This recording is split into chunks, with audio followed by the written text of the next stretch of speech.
Ako si Maria at ito ang aking kwento.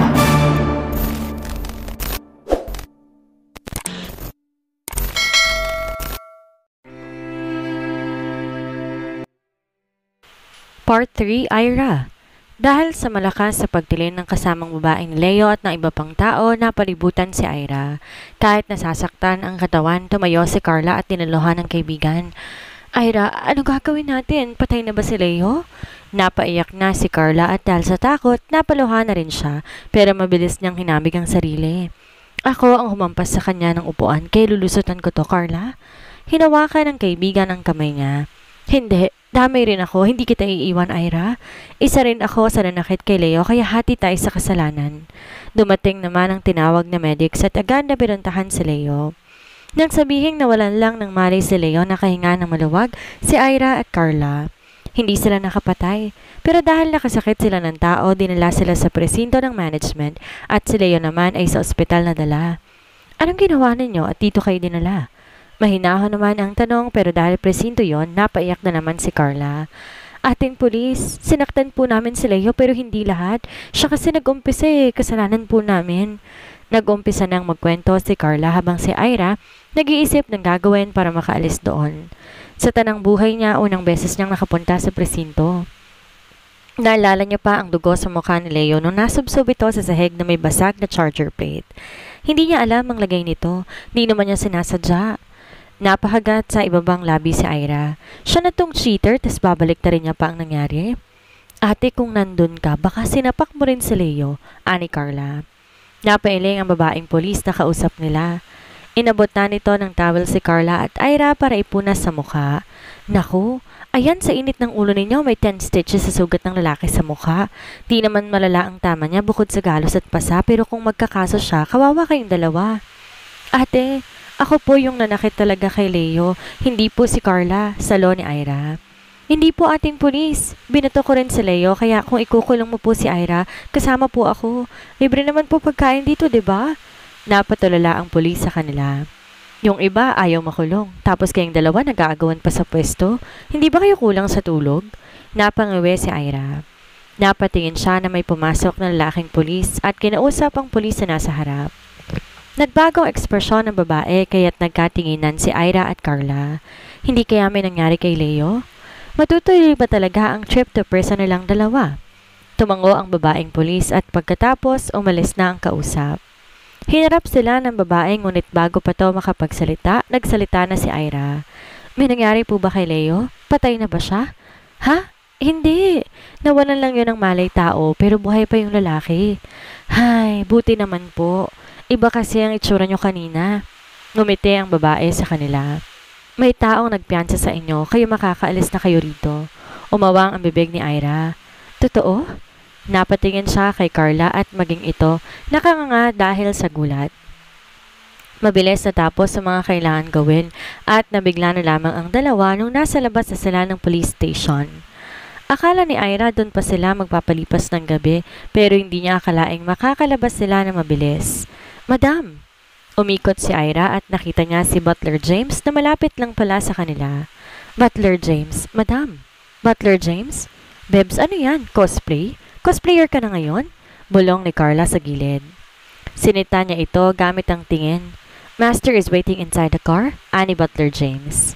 Tinuro nito ang low-key na mamahaling kotse na ikinalaki ng mata ni Carla. Bebs, sino yung nasa kotse? Dali, magpaliwanag ka. Bulong pero may tinis na anito. Carla, siya yung asawa kong sinasabi sa'yo. Teka, ipapakilala kita at dadalhin kita sa ospital. Sinaktan ka kanina ni Leo. Wala to, Ira. Malayo sa bituka. Huwag mo nang paghintayin yung asawa mo kasi feel ko nakakatakot magalit. Yun lang, Bebs. Bye! Hindi na nakahuma si Ira nang mabilis na nawala sa paningin ni Carla. Hindi ba nasaktan to? Bakit ang bilis tumakbo? Madam! Ngumiti si Ira kay Butler James at naglakad patungo sa nakahintong sasakyan. Binuksan niya iyon at bumungad sa paningin niya ang gwapong mukha ni Dark. Akala ko ba may asikasuhin ka? Bakit andito ka na agad? Umupo si Ira sa tabi nito at tinitigan ang lalaki. I was just gone for a while, then I was informed that my wife is at the police station. What do you think made me come back? Hindi ko naman sinasadya yun. Nakanguso niyang sabi. Pinakatitigan siya ni Dark at pinasadahan ng tingin bago ito nagpakawala ng buntong hininga. Are you hurt? Hindi niya ako nasaktan. Pero si Bebs ang nasaktan. Kumunot ang noo ni Dark. Babe, who's that man? Ano ka ba? Si Carla yung best friend kong kasama kanina. Hindi napansin ni Ira na parang nabunutan ng tinik si Dark. Maya-maya nagsalita ito. Don't worry about your ex and his family. I already warned them so they won't bother you. Humarap siya dito. Teka lang, totoo bang sinabi na bayaran mo sila ng 2 milyon para hindi ako habulin? Bakit mo ginawa yun? Si Leo ay may kasalanan sa akin kaya bakit siya pang kailangan bayaran? You already saw your ex's attitude today. Do you think everything would go smoothly if you won't give them money? They are shameless, wife. They'll do anything to make it like you are in the wrong. So, why don't we just pay them to shut them up? Pero hindi pa rin lahat nare-resolba ng pera. You're right. But almost everything can be solved by money. For example, you hurt someone by throwing a chair that made you go to the police station, but now you're arguing with me? Nakagat na lang ni Ira ang dila dahil wala na siyang masabi. Tama pa rin si Dark. Nakarating sila sa mansyon at bumaba si Ira. Hinihintay niyang bumaba si Dark ngunit umiling ito. I'll be going, wife. Aalis ka na? Hindi napansin ni Ira ang dismaya sa boses niya. Nakaramdam naman si Dark ng munting saya dahil dito. Looks like I am slowly creeping into her heart. Nilahad ni Dark ang kamay at napatingin doon si Ira. Your hand. Nagtatakang pinatong ni Ira ang kamay sa kamay nito at nagulat siya nung hatakin siya ni Dark para ikulong sa bisig nito. Sinakop ni Dark ang labi niya gamit ang labi nito at malalim siyang hinalikan. I really want to spend my time with you, but I need to do something important. But can you do me a favor, wife? Anito, pagkatapos siyang halikan. Naliliyong tumitig si Ira kay Dark. Ano? Call me husband. Huh? Come on, wife. Hubby? Bulong ni Ira at napayuko siya dahil sa hiya na hindi niya malaman kung saan nagmula. A cheerful chuckle made her stare at Dark. He looked so happy that Ira didn't notice that she is smiling too. Take care of yourself. I'll be going. Wife? Pinanood ni Dark na maglakad si Ira na magtungo sa main door at nang masigurong nasa bahay na ito, tinaas ni Dark ang bintana ng kotse. Drive. Utos niya sa driver. Dumingon ang personal secretary ni Dark na si Secretary C. Naramdaman ni Dark ang tingin nito. Do you have questions? Sir, does the old master know the existence of Madam? Kumunot ang noo ni Dark at hindi kaagad nagsalita. Tumingin siya sa labas ng bintana. Noong akala ni Secretary C ay hindi na magsasalita ang boss, ang malamig na boses ni Dark ang pumuno sa bawat sulok ng kotse. They will know her eventually, in the future, but for now, protect her. Nang marinig iyon, tumango si Secretary C. Kita nito bawat tingin ng boss sa asawa. Alam niyang kakaiba ang nararamdaman ng boss sa babae. Gusto yun mang bumalik ni Ira sa apartment, pinagsabihan siya ni Dark na wag na roon umuwi. Mas maganda na narito siya sa bahay nito dahil mag-asawa naman silang dalawa. At ayaw naman niyang magtalo sila. Pumayag siya.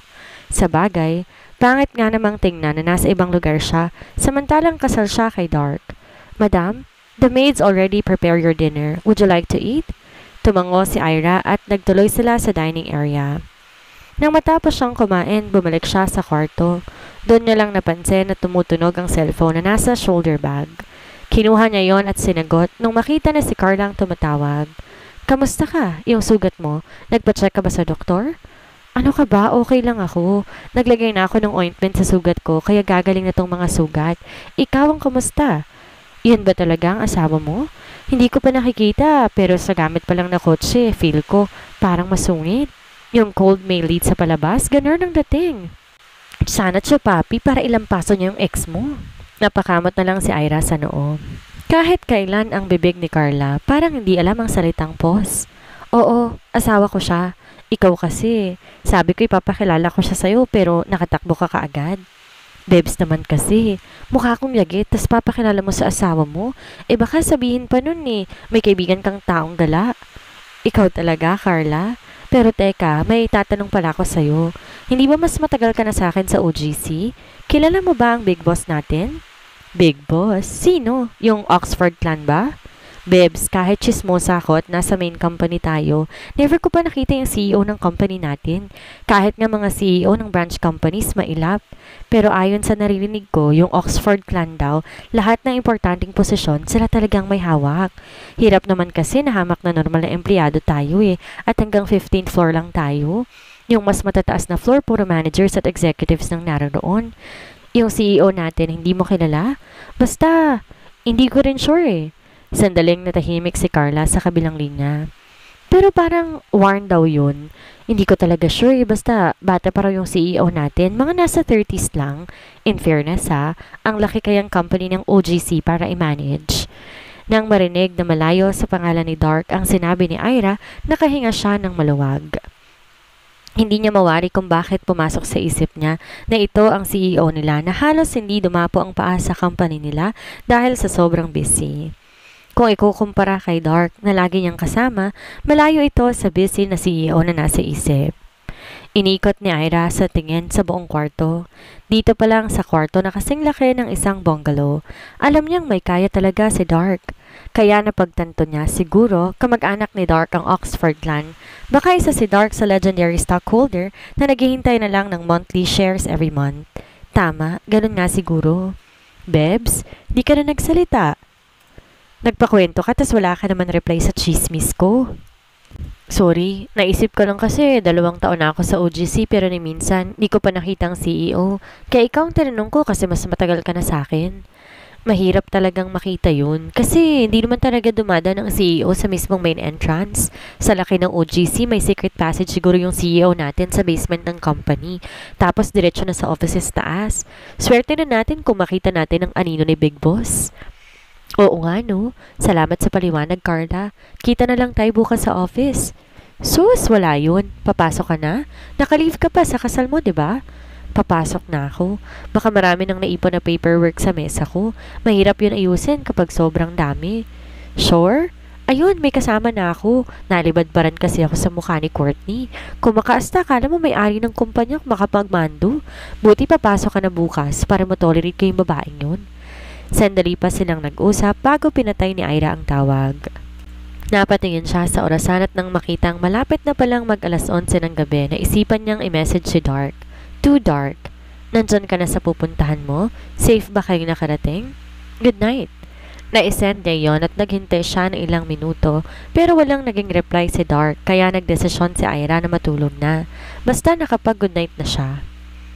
Maagang bumangon si Ira at dahil merong nakahandang breakfast si Butler James, mabilis siyang kumain. Pinabaunan pa siya nito ng sandwiches at sterilized milk sa bote kaya maganda ang araw niya. Pero hindi niya akalain na akala niya lang pala magiging maganda ang araw niya. Pagdating niya sa working cubicle, inaayos niya ang mga gamit sa table nang maramdaman niyang ilan sa workmates niya tingin ng tingin sa kanya. Ang lakas ng loob na isa sa atin na mag-leave dahil kakasal daw, pero nagsisinungaling lang pala. Natigilan si Ira sa ginagawa, ngunit di na siya umimik. Dumating naman si Carla at narinig nito ang sinabi ni Courtney, ang kinaiinisan nitong kasama. Ano yung sinasabi mo, Courtney? Sinong hindi kinasal? Dahil ba hindi ka invited, kumukuda ka dyan? Kinasal si Ira pero hindi siya obligado na mag-invite, lalo na't hindi naman kayo close. Kapal mo naman. Sumama ang timpla ng mukha ni Courtney. Hindi kita kausap, kaya wag kang sasabat. Kaya ka nasasapak kasi pakialamera ka. Bida-bida ka kasi. Ani Courtney at inirapan si Carla. Nabigla si Ira. Paano nalaman ni Courtney na nasampal si Carla? Nandun ka ba sa restaurant, ha? Ano naman kung nandun ako? Nawalan nga ako ng gana nung makita ko kayo. Pero maganda na nang nandun ako kasi nalaman ko na hindi naman talaga kasal yung kaibigan mo at imbes, sugar baby siya. Aba, yung madaming bibig mo, lilinisin ko lang. Hinatak ni Ira si Carla sa tabi niya bago niya hinarap si Courtney na nakangisi sa kanila. Ako bang pinariringgan mo, Courtney? Malamig ni Ira kay Courtney. Natamaan ka ba, Ira? Kung ginagawa mo, dapat hindi ka natatakot na malaman at mapag-usapan ng mga tao. Tinapunan ni Ira ng masamang tingin si Courtney. Anong ginawa ko? Sabihin mo nga. Bakit? Updated ka pa sa buhay ko kaysa sa akin? Humalokip-kip si Courtney at hined to foot siya ng tingin. Ira, huwag ka nang mag-deny dyan. Mismong sa ex-fiancé na mismo nang galing na sugar baby ka. Yan kasi, marunong kang gumawa ng kalokohan pero hindi mo kayang malaman ng iba. Nakakahiya ba? Dapat lang mahiya ka. Pakunwari ka pang inosente, malandi ka naman pala. Ira, you are a mistress, aren't you? You're a third party. Hula ko. Hoy, Courtney, yung bibig mo. Dapat dyan, tinatahi. Puro kabalbala ng lumalabas. Gusto mong kuskusin natin yan ng matuto ka? Yung ex ni Ira ang nanloko at nag-cheat tapos doon ka naniniwala? Inirapan ni Courtney si Carla. E di kung nagsisinungaling lamang, tong si Ira, bakit hindi nyo ilabas sa marriage certificate nang mapatunayan na kasal na? E bobo ka pala eh. Kakakasal lang nila ng asawa niya, ni wala pa nga 1 linggo, tapos naghanap ka kagad ng certificate? Kung gusto mo talagang malaman, mag-squat ka sa PSA, tanungin mo kung ready to view na. Okay, tama ng away. Courtney, hindi ka dapat nagsasalita ng ganon, lalo na't narinig mo palang sinasabi mo. 1 to 3 months pa bago lumabas ang copy sa PSA, kaya kahit anong hingi niyo sa kanya, wala siyang mapapakita. Magtiwala tayo kay Ira. Di naman niya sasabihin kasal siya kung di nangyari. Ni Rhea, isa sa katrabaho nila. Ipapakita ko sa inyo ang local copy na meron ako, kung gusto niyo talagang makita. Kasal ako at hindi ako sugar baby o ano paman. Mahinahon, ngunit may diin na sabi ni Ira. Nagulat ang lahat na nakarinig sa kanya at dahil parang napahiya si Courtney, umalis ito ng walang paalam matapos siyang tapunan ng masamang tingin. Dahil wala ng komosyon, nagpunta na rin sa kanya-kanyang pwesto ang mga katrabaho ni Ira na nakikiisyoso. Doon dumating sa Mr. Joseph Bayeta, ang department manager nila. Na makita nito si Ira, kumunot ang noon nito. Ira, why are you here? Sir, tapos na po kasi ang kasal ko at naisip ko pong i-cut na yung leave ko. Sandali pa siyang tinitigan nito at nang makitang seryoso siya, tumango ito. Congrats on your wedding. Since you got your leave, I want you to pass all your pending work tomorrow afternoon. You and Miss Mangera is responsible for the project, right? I need to see the plan at my table tomorrow. Yon ang sinabi nito at nalagpasan siya ni Joseph para tumuloy sa personal office ito na nasa floor nila. Bibs, akala ko magagalit eh. Napakaseryoso ng mukha, parang pinaglisa sa ng loob.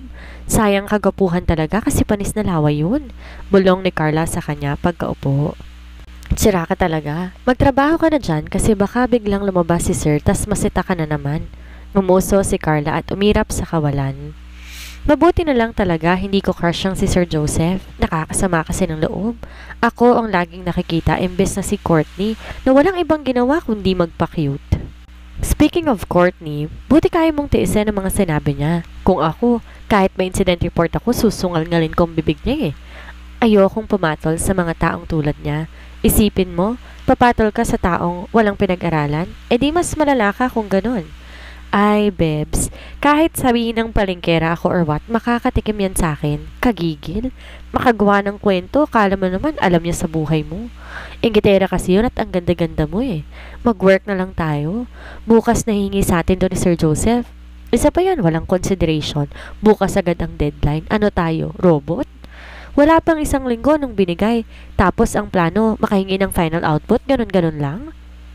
Mabuti talaga pumasok siya sa office niya, kung hindi, masisigawan ko yung si Sir. Carla, pabulong niyang sita. Bumalik sila sa trabaho at dahil kulang ang oras, halos hindi na sila nag-uusap para maayos ang proposal plan na inaasikaso nila.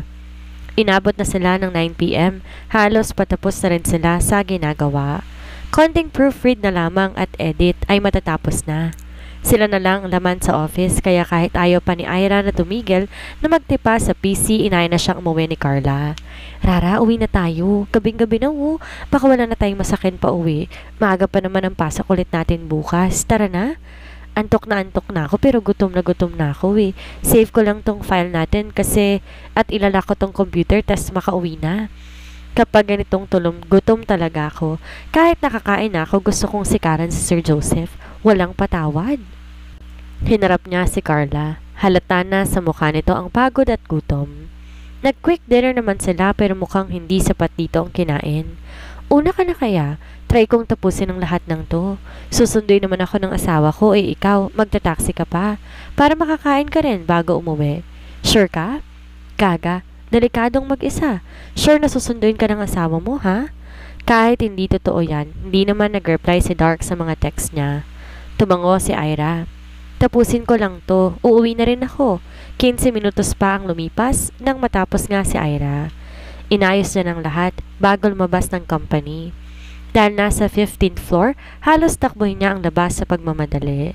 Hindi niya tuloy na malayan na may nakabunggo siyang tao. Buti na lang mabilis siyang nasalo ng taong nakabunggo kaya hindi nasubsob si Ira. Nang magangat ng tingin, si Joseph ang nabungaran niya. Ira, why are you still here? Malamang dahil sa utos mo, sir, may amnesia ka ba? Pero hindi sinatinig ni Ira yon. Katatapos lang namin ni Ira sa report, sir. Iba-iba yung daanan ni Carla kaya hindi ko siya kasabay. Oh, okay. Well, take care. I'll be going. Tumango siya at tumalis naman siya sa harap nito. Naglakad pa si Ira papunta sa shed na may kotseng huminto sa harapan. Buwaba ang bintana at nakita niya si Dark ang bumungal. Anong ginagawa mo rito? You're late, that's why I thought of you picking you up. Magta-taxi naman ako eh. So you think I shouldn't be here? Malamig na anito at matalim siyang tinitigan. Napangiwi si Ira. Bakit parang bad mood tong si Dark? At kung tingnan siya parang may nagawa siyang malaking kasalanan. Ano kaya ang gagawin ni Ira kapag nalaman na ang asawa ang boss niya sa kumpanya? Hanggang kailan kaya ay tatago ni Dark si Ira sa kanyang pamilya bilang kanyang asawa? Yan ang ating aalamin sa susunod nating kabanata.